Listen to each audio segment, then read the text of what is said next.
بلاول بھٹو صاحب کچھ بھی کر سکتے ہیں. 300 یونٹی ساری پاکستان کی بجلی مفت کر سکتے ہیں. 6 مہینے پہلے کہہ دیا تھا میں الیکشن نہیں لڑوں گا. میں ان وجوہات پہ الیکشن نہیں لڑ رہا. یہ شکر ہے میں اس خرابی کا حصہ نہیں بنا جو آج ملک کے اندر ہے. دھڑا پارٹی تھی. میں نے اس دفعہ الیکشن میں حصہ نہیں لیا، پر میں سیاست نہیں چھوڑی، لیکن ورکر کو ٹکٹ نہیں دیا گیا. کوئی رابطہ نہیں ہے، کوئی کیمپین نظر نہیں آتی، کوئی امیدوار نظر نہیں آتا، پولیس پیچھے لگی ہوئی ہے. جی، اس وقت ہمارے ساتھ نہایت ہی سینئر سیاستدان پاکستان کے جو ہیں شاہد حقان عباسی صاحب ہمارے ساتھ موجود ہے. بہت شکریہ آپ یہاں پر تشریف لائے 24 نیوز کے آفس میں ہماری ریکویسٹ پہ. جو الیکشن ہے یہ الیکشن نہیں، یہ انتشار ہے. یہ انتشار کس وجہ سے ہے، ذرا کوئی ایکسپلین کریں گے؟ الیکشن صرف انتشار ہی پیدا کر سکیں گے، کیونکہ سیاسی جماعتوں کے پاس آج کچھ عوام کو کہنے کو نہیں ہے، کسی کے پاس منشور نہیں ہے، کسی کے پاس کوئی سوچ کا اظہار نہیں ہے، کوئی نیریٹو نہیں ہے، کوئی مسائل کا حل نہیں ہے. ہر جماعت اقتدار میں رہ چکی ہے. ان کو یہ 5-6 مہینے کا ٹائم ملا تھا. اگر یہ سب بیٹھ کر آگے کے راستے کا تعین کر لیتے، آج ملک کے اندر غیر معمولی حالات ہیں، اور غیر معمولی حالات کا مقابلہ غیر معمولی سوچ ہی کرتی ہے. یہ فیصلہ کر لیتے کہ آگے کیا کرنا ہے، پھر الیکشن ہوتے. آگے کیا دیکھ رہے ہیں، اور الیکشن کے بعد کیا دیکھ رہے ہیں، اور انتشار کی جو آپ بات کر رہے ہیں، کیا یہاں پر عوام سڑکوں پر ہوگی، کیا احتجاج ہوں گے، کس حوالے سے آپ انتشار کی بات کر رہے ہیں سر؟ دیکھیں، ملک نہیں چل پائے گا. آج جس طرح الیکشن ہو رہے ہیں، الیکشن ابھی سے متنازع بننا شروع ہو گیا ہے بدقسمتی سے. میری یہ خواہش تھی، میری امید بھی تھی کہ شاید ہم پاکستان کی تاریخ کے پہلے فیئر الیکشن کرا دیں، لیکن اب وہ امید ختم ہوتی جا رہی ہے. چیف الیکشن کمشنر پر آپ کا اعتماد نہیں؟ میرا پورا اعتماد ہے، لیکن اس وقت حالات یہ ہیں جو میں نے آج بھی ذکر کیا. کور کمانڈر کانفرنس میں آرمی چیف یہ کہہ رہے ہیں کہ جی ہم فل فیسیلیٹیٹ کریں گے الیکشن ڈیوٹی کے حوالے سے، بلکہ آج تو فوج تعینات کرنے کے حوالے سے باقاعدہ طور پر نوٹیفیکیشن بھی ہو گئے ہیں. تو چیف الیکشن کمشنر اور پاک فوج کے سربراہ ہیں، کیونکہ ان کا بھی ایک کردار ہے تمام سیکیورٹی کے معاملے، تو ان دو شخصیات سے آپ کا کیا مطالبہ ہوگا اگر آپ نگران وزیر اعظم کے علاوہ؟ میرا کسی سے مطالبہ نہیں ہے. الیکشن کروانا چیف الیکشن کمشنر کا کام ہے، باقی سب ادارے اس کو فیسیلیٹیٹ کرتے ہیں. تو الیکشن پہ جب بھی کوئی انگلی اٹھ جائے، مثلا ایک جماعت کا سمبل چلا گیا، سپریم کورٹ نے کیا، کیا اس سے الیکشن کے بارے میں پر اثر پڑے گا یا نہیں پڑے گا؟ وہ جماعت اقتدار میں تھی پہلے، قانونی طور پہ شاید درست فیصلہ ہو، لیکن الیکشن ایک بنیادی حق ہے، فنڈامنٹل رائٹ ہے.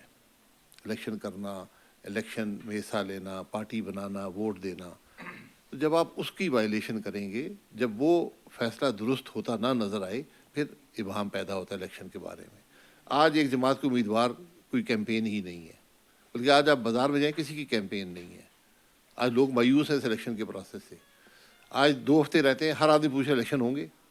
یہ اس الیکشن کی سب سے بڑی ناکامی یہ ہے کہ آج لوگ سوال کر رہے ہیں، ہر شخص. ابھی میں ایک ٹی وی چینل میں تھا تو اینکر مجھ سے پوچھتے الیکشن ہوں گے. میں نے کہا یار 2 ہفتے رہ گئے. تو آج لوگوں کا اعتماد اٹھ کے الیکشن سے. تو یہ ذمہ داری چیف الیکشن کمشنر کی، چیف جسٹس صاحب کی، اور موجودہ وزیر اعظم ان کی زیادہ بنتی ہے. مطلب آپ کہہ رہے ہیں کہ جو چیف جسٹس نے جو سمبل کا جو فیصلہ دیا ہے اس پر آپ کو تحفظات ہیں، آپ کہہ رہے ہیں کہ وہ ہونی چاہیے تھی سمبل کے ساتھ پارٹی جماعت الیکشن کے میدان میں ہونی چاہیے؟ دیکھیں، میں یہ کہہ رہا ہوں کہ سمبل ہم نے پہلے بھی جماعتوں سے لیے ہیں، اس کا تاثر ہمیشہ غلط جاتا ہے. آپ ایک پارٹی کا انٹرا پارٹی الیکشن جو ہے، اگر اس میں کوئی خامی رہ گئی ہے، اس کہیں جی خامی درست کرتے ہیں، آپ کو سمبل مل جائے گا. یہ طریقہ ہوتا ہے. کیونکہ جب آپ سمبل لے لیں گے، کسی ایک پارٹی کے خلاف ایسا فیصلہ آئے گا جو بائس سمجھا جائے، جو صرف اس پارٹی پر اپلیکیبل سمجھا جائے، تو پھر الیکشن پر انگلیاں اٹھ جاتی ہیں. آپ کیا سمجھتے ہیں کہ الیکشن 8 فروری کے بعد ان آزاد امیدواروں یہ کتنے امپورٹنٹ ہوں گے سیاسی جماعتوں کے لیے؟ دیکھیں، جو تجزیہ نگار ہیں وہ کہتے ہیں کہ حکومت کا انحصار ہی آزاد امیدواروں پر ہوگا، جو آزاد لوگ جیتیں گے. اب جو لوگ پی ٹی آئی کے چونکہ سمبل نہیں ہے، تو کیا وہ ٹیکنیکلی آزاد ہیں؟ اس پر بھی ایک ڈیبیٹ چل رہی ہے. وہ بھی کچھ لوگ جیت جائیں گے، 1 جیتے، 10 جیتے، 100 جیتے، مجھے نہیں پتا. تو کیا وہ آزاد ہوں گے یا نہیں ہوں گے؟ تو یہ مزید ابہام پیدا کر رہا ہے اس الیکشن کے بارے میں. اچھا سر جی، یہ بتائیں کہ یہ جو بلاول بھٹو زرداری صاحب یہ بات کر رہے ہیں اپنے ہر جلسے میں کہ میں مفت بجلی دوں گا، تو آپ کیا سمجھتے ہیں، کیا یہ پریکٹیکل ہے، پاسبل ہے؟ جی، بلاول بھٹو صاحب کچھ بھی کر سکتے ہیں. 300 یونٹی ساری پاکستان کی بجلی مفت کر سکتے ہیں. کر سکتے ہیں سر؟ بالکل کر سکتے ہیں. مزید قرضہ لیں اور مفت کر دیں. تو قرضہ آپ کو لینے کوئی نہیں دے گا. جب آپ آئی ایم ایف کے پروگرام میں ہوتے ہیں، آپ یہ چیزیں نہیں کر سکتے. نہ آپ ویسے بھی کر سکتے ہیں. پاکستان کی کل آمدن صرف سود ادا کر سکتی ہے، اس سے بھی کم ہے. تو آپ یہ مزید قرضہ لے کر 25% پر آپ کسی کو بجلی مہیا نہیں کر سکتے. اور سر نون لیگ میاں نواز شریف بھی اب جلسوں میں جا رہے ہیں. ان کے منشور کا تو انتظار ہے، لیکن جو باتیں کر رہے ہیں کہ میں اس دفعہ اگر آؤں گا تو مزید بہتر چیزیں جو ہیں وہ کریں گے. کیا آپ کو ایکسپیکٹیشن ہے میاں نواز شریف صاحب کی؟ دیکھیے میں تو امید ہی کر سکتا ہوں نا کہ بہتری ہوگی، لیکن میں یہ کہہ رہا ہوں کہ آج کوئی جماعت بھی کوئی ایسی بات نہیں کر سکی کہ کیسے وہ درستگی کریں گے. کون سی وہ چیزیں ہیں جو پچھلے 16 مہینے پی ڈی ایم کی جو کولیشن گورنمنٹ تھی اس میں ہر جماعت اقتدار میں تھی، اس سے پہلے پی ٹی آئی اقتدار میں تھی. آج کسی کے پاس کچھ کہنے کو نہیں ہے کہ میں کیا کروں گا، میں کیسے درستگی کروں گا. کوئی راستے کا تعین نہیں کر سکا. تو کیا یہ آ کر پھر اقتدار میں آ کر سیکھنا شروع کریں گے کہ ہم کیسے ملک کے حالات درست کریں گے؟ اگر دیکھا جائے تو بہت سے آپ کے ایسے بیانات ہوتے ہیں جو کہ پی ٹی آئی کے فیور میں جا رہے ہیں. تو کیا کوئی بیک ڈور، کوئی رابطے شابطے تو نہیں ہے؟ میں کسی سے نہ میں فیور کرتا ہوں نہ میں کسی مخالفت کرتا ہوں. میں وہ بات بیان کرتا ہوں جو میری سوچ ہے. خان صاحب نے جو 3 سال 8 مہینے حکومت چلائی ہے وہ پاکستان کی بدترین حکومت تھی. تو میں کسی بھی زندگی میں بیک ڈور رابطے میں نے نہیں کیے، وہ دوسرے لوگ ہیں بیک ڈور والے. ٹھیک ہے. اچھا سر، 7 مرتبہ آپ NA-51 جو کہ اب اس کا نیا 50 بھی بنا، 57 ہو گیا، 51 ہو گیا. 51 ہو گیا. تو سر آپ 7 مرتبہ جو ہے یہاں سے MNA جو ہیں بنے، اور اللہ تعالیٰ نے آپ کو وزیر اعظم بھی بنوایا.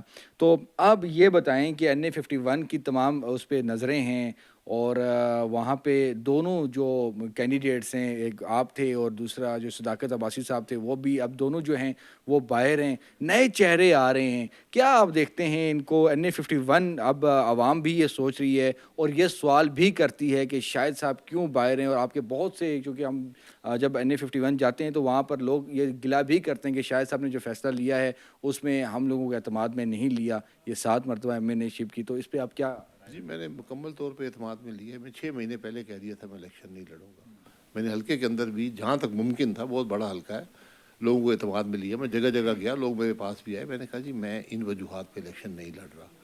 اور یہ اللہ کا کرم ہے، اللہ کا میں شکر ادا کرتا ہوں کہ جو میں نے فیصلہ کیا بہت مشکل فیصلہ تھا. وہ ہر گزرتے دن کے ساتھ مجھے زیادہ تقویت ملتی ہے کہ یہ فیصلہ درست تھا، کہ شکر ہے میں اس خرابی کا حصہ نہیں بنا جو آج ملک کے اندر ہے.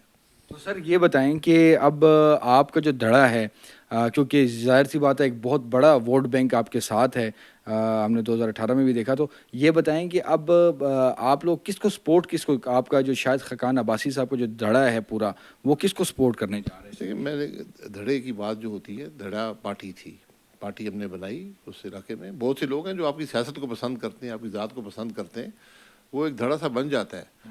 لیکن میں نے ہمیشہ ایک سوچ اور فکر کی سیاست وہاں پر کی ہے. ایک بہتر سیاست ہو، ایک شرافت کی سیاست ہو، خدمت کی سیاست ہو. تو وہ اب دیکھیں گے. میں نے اس دفعہ الیکشن میں حصہ نہیں لیا، پر میں سیاست نہیں چھوڑی. تو انشاءاللہ دیکھیں گے مستقبل کیسا ہوتا ہے.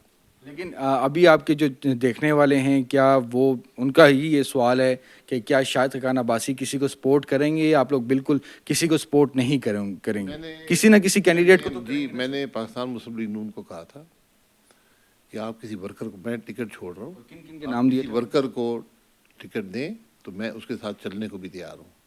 لیکن ورکر کو ٹکٹ نہیں دیا گیا. لیکن سر راجہ صغیر صاحب کو تو ٹکٹ دیا گیا. جی سارا سیر صاحب سے وعدہ ہو چکا تھا.